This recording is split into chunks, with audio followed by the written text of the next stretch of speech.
Uma adolescente procurou-me para um trabalho de coach. Ela estava desanimada e não se sentia bem com nada que fizesse. Dizia estar muito ansiosa e pediu que eu a explicasse sobre o que significava ansiedade. A ansiedade é uma emoção de futuro, encontrada normalmente no ser humano, comum ao enfrentar algum desafio da vida diária. Se fôssemos colocá-la em uma escala de 0 a 10, poderíamos dizer que pessoas diferentes necessitam de ansiedades em graus diferentes para funcionar bem. É importante ter algum grau de ansiedade para atingir seus objetivos, para nossa evolução e sobrevivência. Com ansiedade zero, possivelmente não conseguiremos nada. Porém, a ansiedade excessiva pode se tornar uma doença, um distúrbio de ansiedade. No nosso caso aqui, como exemplo, vou dizer que o distúrbio de ansiedade está em uma escala acima de 10. Estes casos podem e devem ser tratados por profissionais habilitados. O nosso corpo recebe estímulos do sistema nervoso autônomo que age independente do nosso pensamento racional, como se fosse um reflexo. O sistema nervoso possui uma parte simpática e parasimpática. A parte simpática promove reações de respostas ao estresse que ocorre com a liberação de adrenalina, preparando o nosso corpo para fugir, lutar ou paralisar em situações de perigo. Ocorre também a liberação do cortisol, que quando alto pode levar a aumento do peso corporal, aumento da pressão arterial, perda da massa óssea e muscular, alterações de humor, depressão, cansaço, insônia, dificuldade de concentração e aprendizagem, diminuição da libido, menstruações irregulares e outros distúrbios. Os níveis de cortisol elevados afetam o sistema imunológico, baixando a imunidade do corpo. Com isso, o organismo fica predisposto a desenvolver doenças e infecções.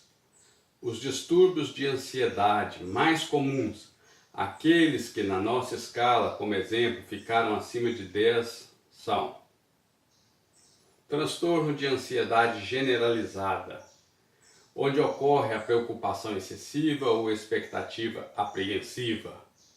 Síndrome do pânico, que se apresenta com crises inesperadas de desespero, medo intenso, agudo e de forma recorrente e inesperada, de que algo ruim vai acontecer, mesmo não tendo perigo iminente. Fobia social é um quadro de extremo desconforto e pavor com situações sociais, situações com ambientes desconhecidos, como falar em público. As fobias específicas apresentam ansiedade extrema, um medo persistente e irracional por um objeto, animal, atividade, situações que apresentam pouco ou nenhum perigo real. Alguns exemplos: claustrofobias, fobias de lugares fechados, acrofobias, fobias de altura, aracnofobias, fobias de agulha e outros tipos. Transtorno obsessivo compulsivo, TOC, com presença de crises recorrentes de pensamentos obsessivos, intrusivos e, em alguns casos, comportamentos compulsivos e repetitivos. É um distúrbio psiquiátrico de ansiedade. Transtornos pós-traumáticos é aquele distúrbio de ansiedade com um conjunto de sintomas físicos, psíquicos e emocionais. Pessoas que passam por situações muito traumáticas ou violentas que ameaçam a vida da própria pessoa ou a vida de outras pessoas. Os distúrbios de ansiedade podem e devem ser tratados, mas aqui quero orientar sobre essa ansiedade que ainda não é patológica, mas incomoda muito e pode virar doença. Algumas causas podem ser mudadas, como ambientes traumáticos ou violentos que devem ser evitados. Outro fator importante é a qualidade dos pensamentos com os quais encaramos as situações do dia a dia. Portanto, apresenta algumas dicas para controlar a ansiedade, além de orientar você a procurar um profissional adequado quando o caso exigir melhor controle. A ansiedade pode ser prevenida a partir de medidas de qualidade de vida como exercícios físicos diários, alimentação balanceada, equilibrada e de boa qualidade, cuidar da qualidade do sono, técnicas de relaxamento, religiosidade, arte, terapia e lazer. Outro fator importante é o autoconhecimento, e por isso vou mostrar-lhe como funcionamos e como podemos nos controlar. Preste atenção.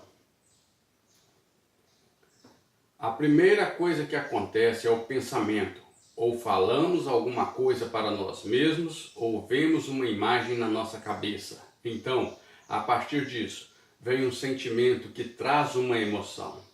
E essa emoção pode ser positiva ou negativa. Daqui vem o comportamento e a ação. Vou exemplificar. Suponha que você colocou o relógio para despertar às 5 da manhã para ir à academia. Então, o relógio desperta e vem na sua cabeça um pensamento, ou você fala academia, ou você vê a imagem dela. Daí vem um sentimento e uma emoção. Suponha que você diz para si mesmo, está escuro, está frio, ou vê a imagem de você sofrendo com aquele peso. Que tipo de emoção isso gera, positiva ou negativa? A partir daí, qual comportamento e ação você vai ter? Você vai na academia? Lógico que não. Mas, e se a imagem que viesse na sua cabeça fosse de você com o corpo que quer ter?